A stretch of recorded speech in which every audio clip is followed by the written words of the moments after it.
Okay, hello, good evening, and welcome along to another episode of English Premier League Weekly. My name's Joe Carter. Subscribe to this channel to make sure you never miss a live stream here again. On this week's show, we look back at the weekend's action so far, including the rotation game as Man City muscle past West Ham, hostility at the Hawthorns as West Brom seal 3 points, Bale unleashed as Spurs smash Burnley, and Arsenal stun Leicester as Pepe shines. We've got our official Fantasy Premier League Kings of the Game Week so far. We'll take a look at mine and Roz's predictions from yesterday morning, and I want you to start thinking of your best players of the season so far. That's going to be our 11 to finish the show. And if you're watching and have any suggestions, comment in the live chat if you are what I'm now calling an EPL weakling. Do you like what I did there, lads? An EPL weakling, right? Does that just sound awful? Yeah, so if you're one of the EPL weaklings, get in the chat and give us a shout. Also, make sure you tweet us if you're on Twitter as well, at EPLW pod. Alongside me today, Tim, Roz and Mus. How are we doing, chaps? Why don't you introduce yourselves and tell our viewers one thing you cannot wait to talk about on today's show. And Tim, I'm going to come straight to you first, buddy. You're on mute. That's a good start. Good start. Just a bit like Chelsea and Man United's game, which I am not looking forward to talking to. I don't think we are this evening. Thank goodness, because it was as poor as that start from me just there. Brilliant. Hi, I'm Tim. Nice to meet you. I'm a United supporter, Newcastle supporter, and I'm looking forward to talking about Arsenal today. Okay, Mus, how about you, mate? Zanzibar fans are us? Yeah, evening all. I'm Mus. I'm a Arsenal season ticket holder. I'm really looking forward to talking about the two North London sides' victories. And also, Joe, I think instead of EPL weaklings, we can maybe go for our Weeple. Just put the W in front of the EPL. It's a bit more, you know. Yeah, Weeple. Better than weaklings. I like that. Right. If you've got an opinion, get in the comments if you're watching this. I want to know, if you're commenting on this, are you called an EPL weakling or are you called a Weeple? Okay, get in the comments and tell us. And my Weeple. Last but no means least, the man who needs no introduction, although this week he is going to get an introduction, but he's going to have to do it himself. Roz, how you doing? Yeah, not too bad, thanks. Yeah, all good. Looking forward to talking about Gareth Bale finally kind of doing what was kind of expected of him when he got brought in online. So the top performance there. Well, something that none of you wanted to talk about, apparently, was Man City muscling out West Ham yesterday lunchtime. And do you know what? This game really, it was close, wasn't it, Roz? We were talking yesterday on the preview show, and you thought Man City would have it comfortable, but maybe not score. West Ham would not score. But I said, I think it'll be closer. I said 2-1 Man City, and it was. Just saying, you know. But Mus, I want to come to you on this one. Man City had this player starting who I haven't seen in a while. Kevin De Bruyne or something, his name is. Like, can you just tell us who that is and why he was so good? From what I could tell from yesterday's game, he's this amazing left-footed midfielder. Just kidding. He's not left-footed, but that assist for the first goal was ridiculous. And yeah, I guess we're just all kind of bored of City's excellence now and just very much used to it. But De Bruyne was exceptional yesterday. Yeah, he certainly was. A lofting cross. It's brilliant. Yeah, it was a beaut. 20 wins in a row now, Tim, for your adversaries across Manchester in all competitions. And they've conceded just 7 goals in that 20-win sequence. Is there any stopping them? The world record, by the way, is 24. The world record in professional football is 24 consecutive wins. That's disputed, Joe. Okay. Disputed. Well, dispute away. Go on. The Guinness Book of Records had to review that. Apparently, Ajax had this unearthed record. That's 26 wins. Oh, okay. Unearthed. Sorry, on Earth, as in they all happened on Earth. As in it was unearthed. There was a friendly that they'd lost in between. That's now been discounted. So. Ah, interesting. My Weeple digged it up and found out the information. Weeple. Oh, yeah, it's catching on already. Look at us go. Timmy, yeah, what do you make of Man City? Who's going to stop them, really? I mean, they are beautiful to watch. The depth of their squad. They made 7 changes from winning in Europe during the week. So, I mean, it's just, bless West Ham. They played really, really well as well. And they weren't unlucky. Man City just ruled from beginning to end. Yeah, apart from that, say about it, really. Apart from that that one kind of break that led to the Antonio goal. It was the danger man, and I was gutted when that goal went in because I made a proper gamble on my fantasy football this week and put Ederson as captain. I was like, that's too clean sheet. It was always going to be a gamble with West Ham, but I thought they would do it based on Roz's advice because he's a fantasy football king in resident. Let's move on from Man City though, and let's talk West Brom Brighton. Joe, before we move on, just to give a little bit of love to West Ham, who I thought their attack really gave the two City centre backs a lot of trouble. You could say they were a real pain in the ass. Okay. Hopefully that will get more love in the comments than it did here. Let me just check what your weeple are saying about that one. Yeah, no one. Right. Okay.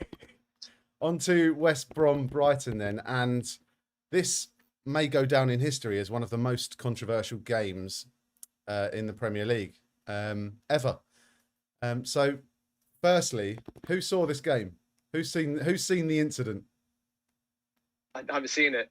Are you all going to Arsene Wenger me? Oh, okay. Roz, I'll come to you. Can you talk us through what happened in that free kick? And we'll try and explain it because I've watched it maybe 100 times and I can't really still seem to see what's going on. Yeah, so Lewis Dunk is it's quite a hard one to explain actually. Lewis Dunk is standing over a free kick. It's maybe 20, 18 yards out. Like this. Just outside the box there. And he asked the referee, who was Lee Mason? Yep. Lee Mason, wasn't it? If he can take a quick one. Lee Mason agrees and says, yeah, that's fine. Dunk then sort of kicks it, catches the keeper out who wasn't ready, and sort of chips it into the goal. Then before it crosses the line, Lee Mason then decides, because the goalkeeper wasn't ready, he has to blow his whistle and say, no, you have to take it again. And then he gives the goal, and then he sees the screen, and then he wipes out the goal. How did I do? That is really that is mind-boggling. That is it in a nutshell. Aside from the players of each team taking turns periodically to surround the referee, and like did VAR come into it at all? Yeah, of course VAR came into it. Like that. So basically, as Roz said, the ref says yes, you can have the quick free kick. The free kick scored. Then the ref goes, oh, actually, no, you can't have the free kick. And then they're like, yeah, but you said we could, and we did, and we scored. And then VAR gets in his ear and says, boy, mate, you need to go and look at the screen here. Maybe you should have given that. And then he goes, yeah. And anyway, basically, I can't remember if that ended up being a goal or not. Mus? Yeah, yeah.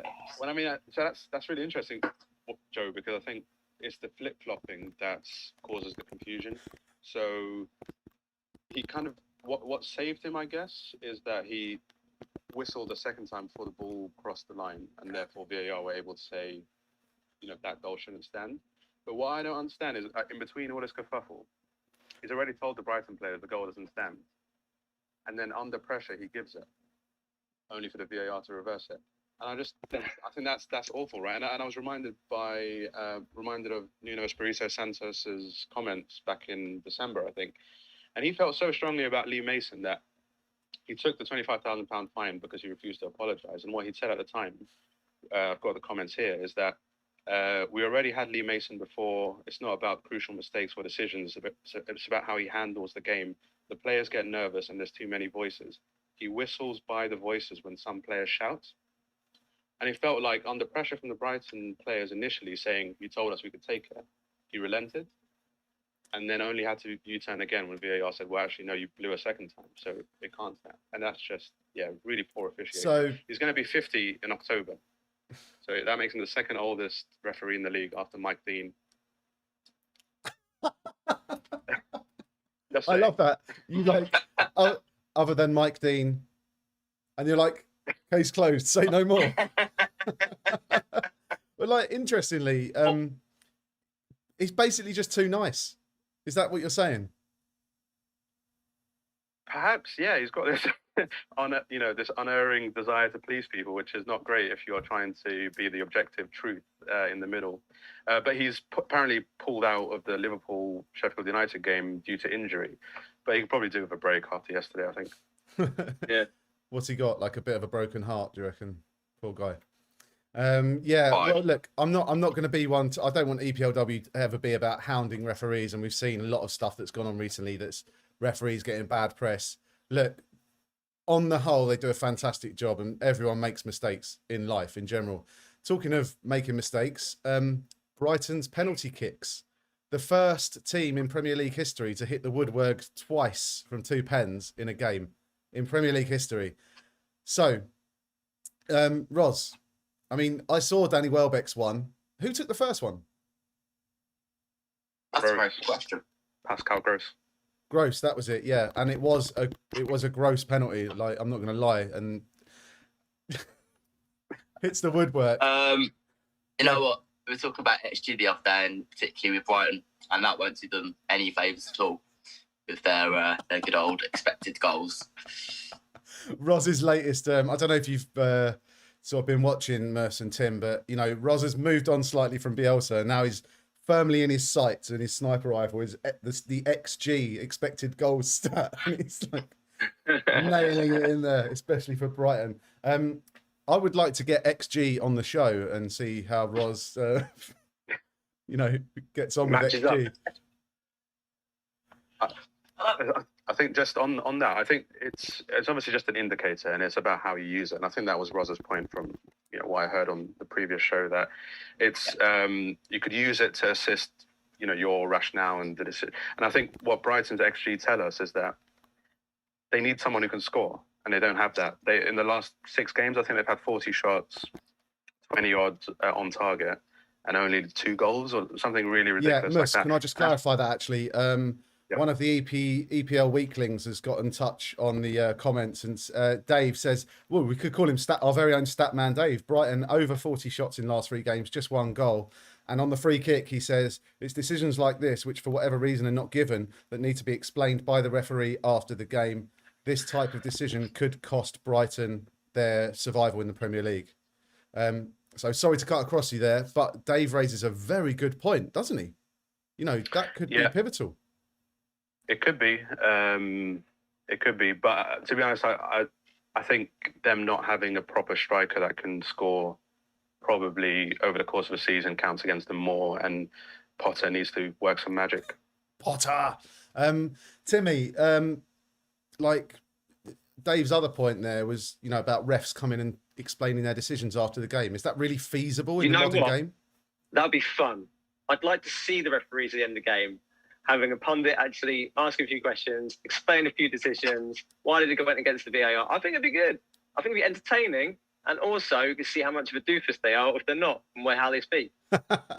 I think some referees might enjoy the limelight a bit more than others. Speaking... It's testing. No names, right? No names.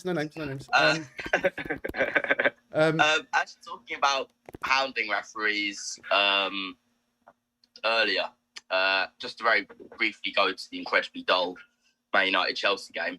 Oh, were they playing today? I thought they were just standing on the pitch. But the only kind of slightly interesting point, apart from the odd counter-attack, was a handball that wasn't given as a penalty.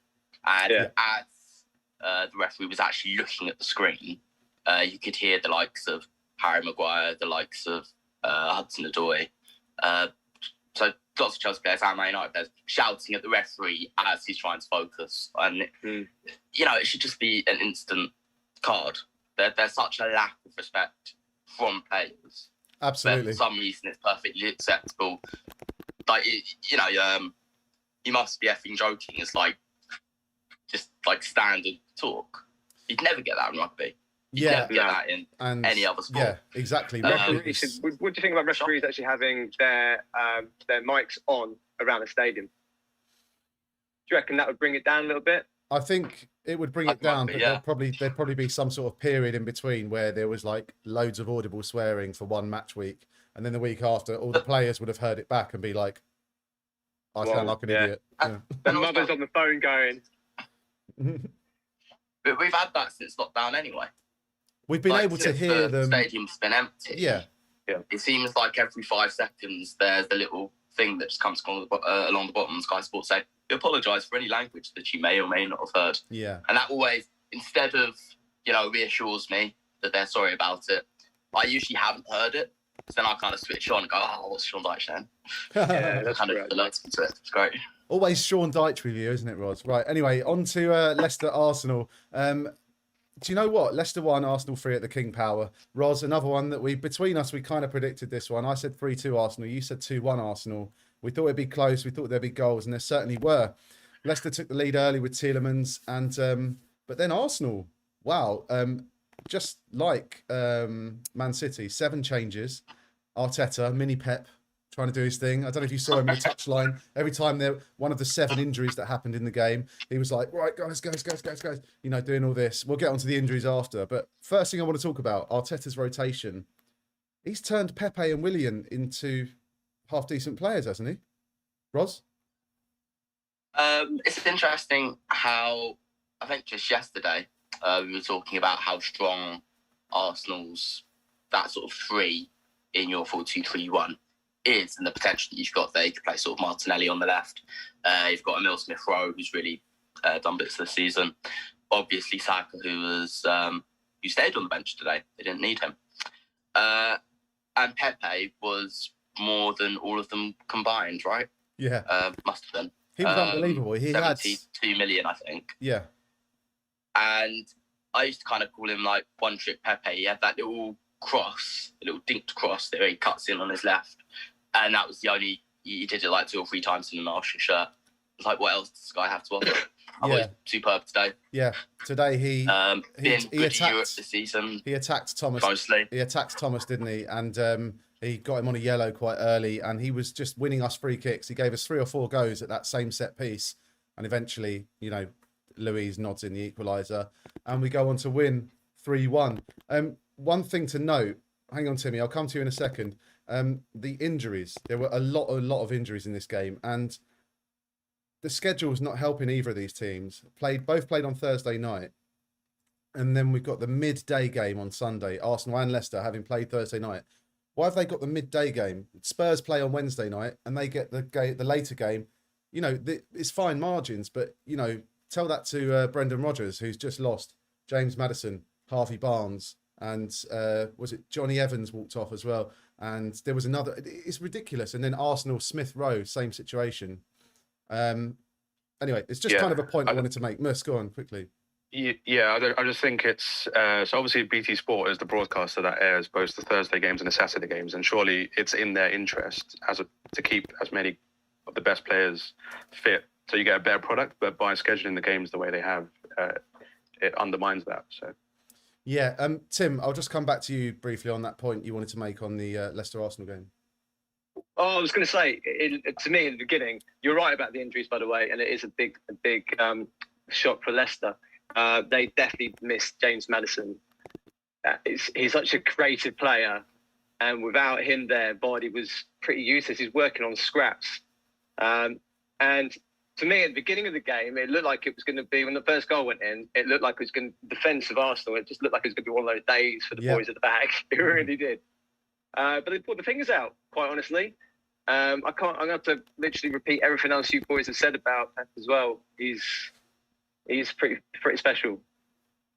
Yeah, looking good finally, and it's nice to see that. And Arteta's clearly managing that squad a lot better than his predecessors. Okay, we're going to get on to our last sort of in-depth look at a game, and it's going to be Tottenham Hotspur at home to Burnley. Burnley have proven very difficult opposition for a lot of teams so far this season. Although they're down there, they're amongst it in the relegation battle. I personally don't think they'll go down because they provide such a strong opposition. But how come a team like Tottenham, who has kind of struggled for goals and struggled in attack, how are they the ones that have unpicked Burnley completely and got a 4-0 out of it? And, where did Gareth Bale come from? I thought he was on the scrap heap, Roz. Yeah, I think the early goal was crucial. I think Bale's first goal came in the second minute, didn't it? I mean, Gareth Bale looks fitter than he has done since for probably years, to be honest, because he. Yeah. It reminded me of. Really it reminded me of. For a couple of years, did he? Yeah, seeing him play today reminded me of seeing him on the golf course. You know, he was actually trying. Well, it's funny. Like the second finish was like such a sort of Gareth Bale goal, wasn't it? Yeah. And I thought Son was exceptional as well. But they were like two players that I just haven't recognised in the last few times that I've watched them. Son's kind of gone missing as well. And in this game, you know, typical assists from Son sort of driving through, lovely passes, and Gareth Bale back to being Gareth Bale again. Yeah, Mus. It's kind of, I want to get excited about Gareth Bale and be like, he's back, it's cool. But, you know, how long does it last? Is it a case of, let's see if he does it next week, and then again, let's see if he does it the week after? Or can we get excited now and be like, Bale's back, Bale, Son and Kane, what an electric front three to watch. You know, you want to watch Spurs games, you know, you're used to watching Spurs games under Pochettino. You know, if he had those three at his disposal as a front three, they'd be doing bits, surely. You know, what does it mean for Gareth Bale? What can we expect? Yeah, so a couple of quick things. I think what we're starting to see perhaps is this phenomenon where both Arsenal and Spurs are going to start prioritising the Europa League, and therefore that rotation comes into it, where some of the backup players, the squad players, start playing in the league. And where they're hungry, where they have potential, like we've just discussed Pepe, Willian as well, also Gareth Bale. I think with Gareth, so that will be exciting. I think with Gareth Bale, I think we'll keep seeing that form until his body gives up, unfortunately. I don't think it's necessarily the mentality. I think once he kind of feels happy about himself, you know, he's a good player. But you can see today, like there was a point where he started hobbling, and you just thought, oh no, again. Like he was, you know, he sprinted past Burnley's left back at one point, and I was really pleased to see that's like signs of the old Bale. But the final point I'd make is, you know, who would have thought treating your more gifted players properly would actually be to the benefit of your team? Clearly not Mourinho, because it feels like he's begrudgingly had to give Ndombele a chance. Now with Bale, maybe eventually with Dele Alli, but everyone wins when you actually treat them with a bit of respect and give them an opportunity. Yeah, I mean, like you're alluding to, squad management really, isn't it, across the board? And it's that point in the season where we are looking at squad management. And talking of squad management, I'm looking forward to seeing your guys' teams of the season so far, and whether you've managed to fit some. I don't know where I'm going with that. Anyway, right, okay, let's get on to the. I was just trying to freewheel it, and it just went nowhere. So forgive me. Chelsea, Man United. That's that done. Okay, time for the full. The game week. Hey, there's a big gap between United and Leicester now. Okay, there's a visible gap, so I'm happy with the 0-0 draw. Okay, well, yeah, maybe it'll be remiss of us to not have a little spiel on it. Timmy, do you want to talk us through the game in a nutshell, please? It was pretty boring. I've got to be fair. Nobody making the right passes in the box to make finishes. I mean, the play was all in the midfield. Wasn't a lot of shots on target. To be fair, I did zone out and started like focusing on other stuff while it was on. And that's, to me, shows how boring it is. Yeah. From Chelsea's side and United's side. And Chelsea were looking good recently. They've had some decent form. United, not so much. So I'm kind of pleased to walk away with a 0-0 being United's for. Fair play. These Man United fans, they're so hard to please, aren't they? Unless they win a trophy, they're not interested in watching the game. Right, anyway, I'm going to run you through the rest of the results, the games we haven't spoken about. Aston Villa won at Leeds. 5th minute goal from Anwar El Ghazi. Newcastle and Wolves drew 1-1. Jamal Lascelles and Ruben Neves involved there. And Crystal Palace and Fulham shared a 0-0 draw in South London. Big surprise there. Who was expecting that, eh? Okay. Ros, do you want to talk to us about some of the fantasy football players? I mean, it's quite self-explanatory, I guess, but come on, tell us who's good. Tell us who you put as your triple captain this week. Yeah, I had Harry Kane as my triple captain. I was thought it might be a masterstroke, and then realised the person above me in the table, the person just below me in the table, both made Kane their triple captain the exact same week with no consultation. But yeah, West Brom got a clean sheet. And the goal there came from Carl Bartley. So he got quite a few points. He got 15. Man City, both their goals were scored by their centre halves. So John Stones and Ruben Diaz, despite not getting a clean sheet, both got 10 points each. Yeah. I mean, the man at the moment's got to be Gareth Bale. He's got 16 points at the moment. I think it was 2 goals and an assist, and 16 plus probably 3 bonus points. They haven't been added yet. Could have got you 19. But I doubt many people would have had him in. No. Yeah, good point. I mean, who would? But there'll be someone out there who has Bale in their team. And also, let's not forget, we're only halfway through this game week. Mus. I was going to say on that point, I think I saw on the FPL Twitter account that they said Bale had the lowest ownership figure of any of the Tottenham starting 11. Wow. Nice one. Ros, I think Mus wants your job as the fantasy football guy on EPLW. I like it. No, He's just coming in here, upstaging you with fantasy stats. Oh. No, I'm Sammy Lee to Roz's. Sammy Lee. Oh, that explains the headphones. I want to know how many people have someone like Højbjerg or, I don't know, Dyer ahead of someone else. Like that is in why is Gareth Bale the lowest in the 11? That must mean that quite a few people will have players that aren't really going to get you many points. But interesting. Anything to say there, Mus? Are you just going to let that? I think it's probably more about, budget options and thinking that at least those players will get you appearance points because they play regularly, whereas Bale was always an uncertain choice, I guess. I don't know how much he cost in the game. Very good question. Well, while Ros checks that, I will say is, if you're watching this, if any of the EPL weaklings are watching this and you want to join us for some true fantasy football chat, then every Friday morning at 8:30, Ros and I grab a cup of coffee and we chew the fat about the fantasy Premier League. So I'm going all Alan Partridge tonight. Aha! And we talk through the fantasy Premier League and transfers in, transfers out, captain picks and all sorts. Ros is the resident expert, and he's now going to tell you how much Gareth Bale costs. It's 9.3 million, Joe. 9.3 million. They're pretty pricey. Is he down as a midfielder or a striker? Is he down as a midfielder or a striker? He is down as a midfielder. Okay, well, that's kind of good. But at least you're getting more points for your goals and stuff. Still. Yeah, okay. Right.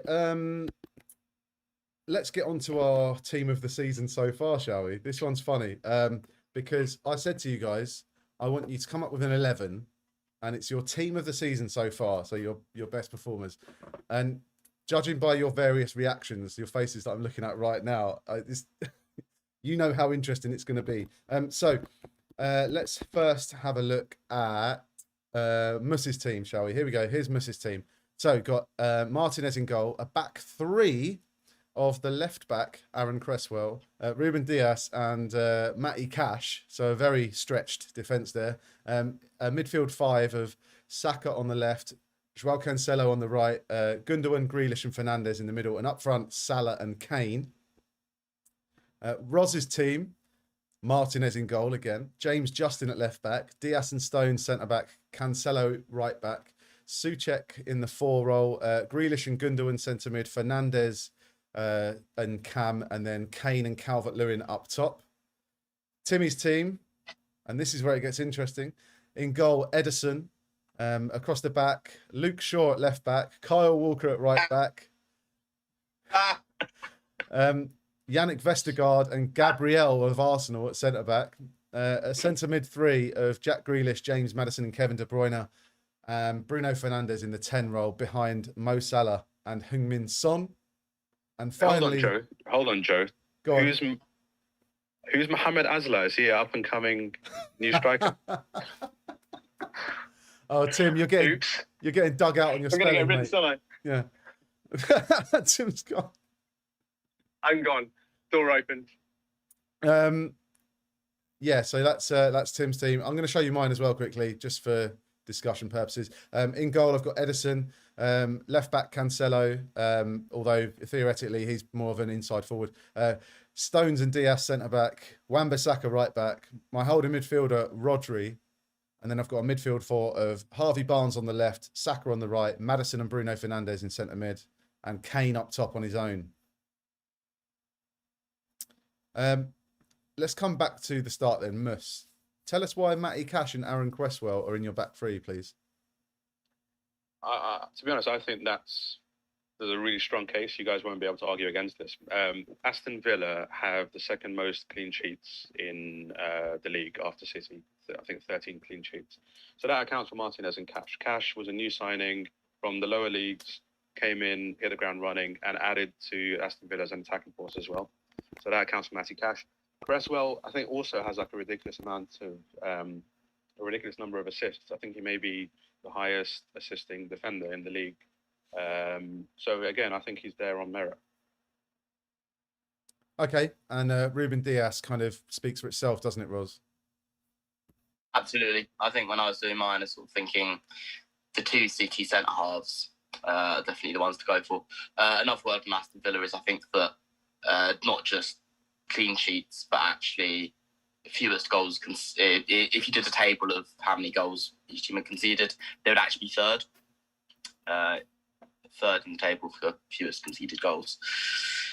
Yeah, not bad at all. And someone that Timmy, did you have Cancelo in? No.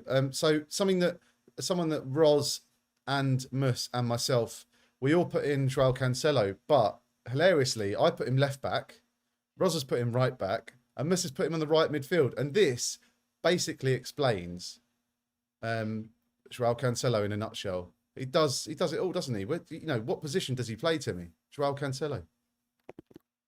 All of them, by the sounds of it. Few boys and managers. You're running around the whole pitch on his own.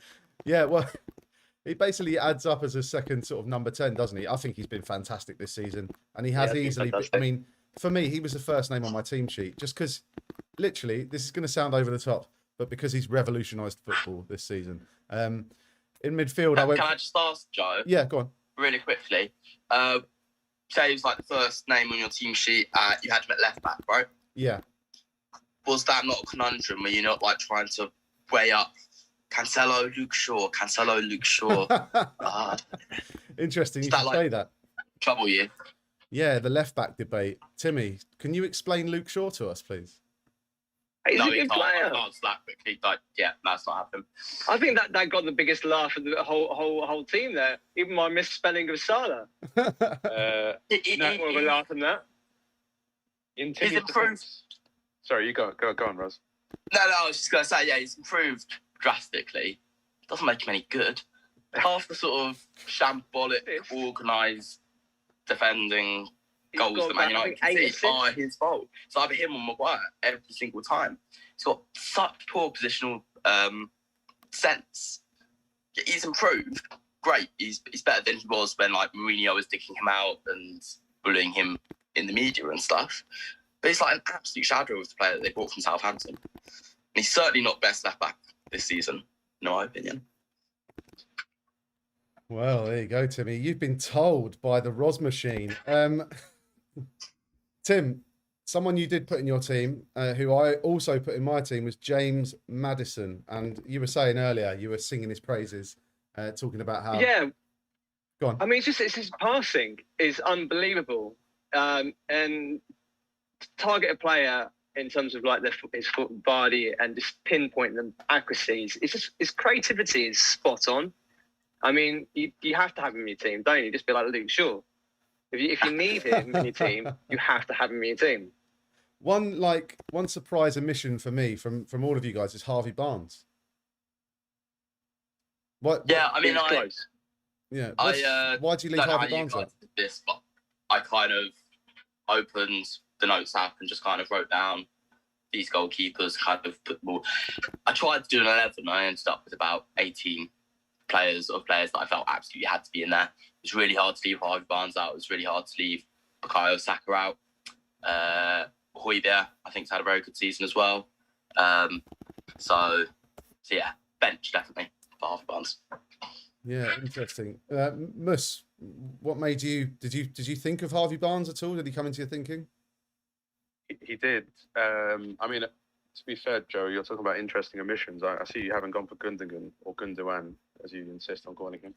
Well, I insist on calling him that because that's the correct way to pronounce it. But by the by. Yeah, fair enough. So yeah, no, it's the same process as Ros really. Like you start off with, contenders, and you have to whittle it down. And I think, De Bruyne, Fernandes, Gundogan, Grealish, maybe even Maddison probably have a stronger shout than Harvey Barnes. De Bruyne has only played about 3 games. Well, that was when I discounted him for But injuries. De Bruyne does have the joint most assists in the Premier League this season. Even though he's been injured for most of it. In just those 3 games. What a player. Yeah. 11 assists, joint top with Harry Kane, who made it into most of our teams, if not all of them, actually. Look, guys, we haven't got a lot of time left. All I'm going to say is Ederson has more clean sheets than Martinez. So me and Timmy were right about the goalkeepers. You can bang on about Martinez he's really improved and he's good but he's at Villa. But come on, Ederson, he's the number 1 in the league. Ederson, he's number 1. He's number 1 all the way. But he's got 3 better defenders in front of him. So, best goalkeeper. Right, guys. But if you've got Konsa in front of you, I think Tyrone Mings exceptional. Ros, but comparing Konsa to 50 million Ruben Diaz. We've got to leave it there, lads. It's not always nice to end on a nice argumentative sale point. Remember, if you've enjoyed this, like the video, subscribe to the channel, Joe Carter EPLW. Allow notifications. You can join me and Ros tomorrow for a preview of the midweek games at 6:30 here on the channel. Tweet us at EPLW Pod. We are on Patreon/Joe Carter EPLW, and we will see you next time. Goodbye, everyone. Thanks for joining me. Ciao.